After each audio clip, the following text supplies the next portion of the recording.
C'est une formation des entreprises semencières pour un peu renforcer leur capacité sur la production de semences de qualité afin de pouvoir contribuer à l'augmentation de la productivité du riz aussi bien au Sénégal. Donc il y a quasiment les 9 régions où la production où on produit riz au Sénégal sont représentées. Donc c'est une formation qui regroupe 30 entreprises semencières et acteurs semenciers qui viennent de l'ensemble des 9 régions productrices de riz au Sénégal.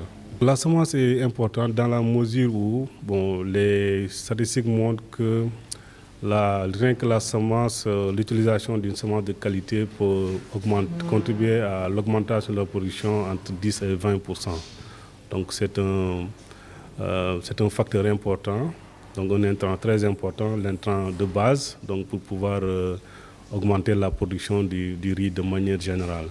Maintenant, le constat est que l'adoption de l'utilisation de la semence certifiée est très faible.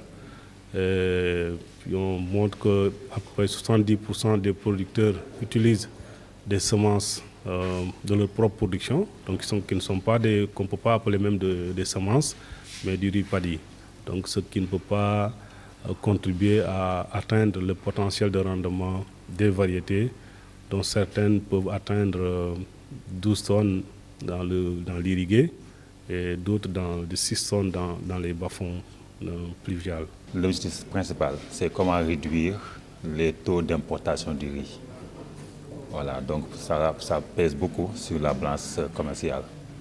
Et que le projet, c'est que pour contribuer à ça, obligatoirement, il faut au moins améliorer la production.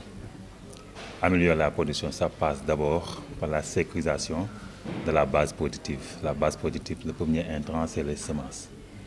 Et que comment faire pour sécuriser les semences, raison pour laquelle le projet, au même titre que ISRA, travaille en parfaite collaboration avec Africa-Rice. C'est dans ce cadre-là une convention a été nouée entre le projet et Africa-Rice pour la production de semences de pré-base.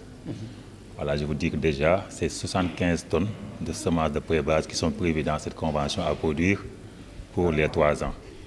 Et qui dit 75 tonnes de semences pré-base, qui connaît les semences, c'est que c'est assez suffisant pour pouvoir qu'on puisse avoir vraiment les quantités qu'on a souhaitées pour pouvoir avoir des semences certifiées. Sur cela, le projet, donc sur cette 115 tonnes, je dis déjà que c'est prévu sur 3 ans. La première année, 30 tonnes ont été prévues. Et que dans cette quantité-là, ce qu'on a enlevé comme semence, c'est tourne autour de 3, donc moins de 10%. Donc ça signifie que jusqu'à maintenant, les producteurs ont des difficultés pour pouvoir utiliser les semences. Voilà, donc raison pour laquelle cette formation a été encore initiée. Donc je veux dire que c'est une autre partie de la convention avec ARAES, c'est au-delà de la production, c'est de dérouler des séances de renforcement de capacité. L'atelier est d'une importance capitale dès lors qu'il s'agit de renforcer en capacité les producteurs ou bien même les acteurs semenciers. Donc je veux dire que cet atelier vient à son apogée. Déjà on parle de baisse de qualité par rapport à la production de semences. Donc le fait de renforcer en capacité les producteurs, ça ne peut que favoriser au moins, ou bien même augmenter la productivité rizicole.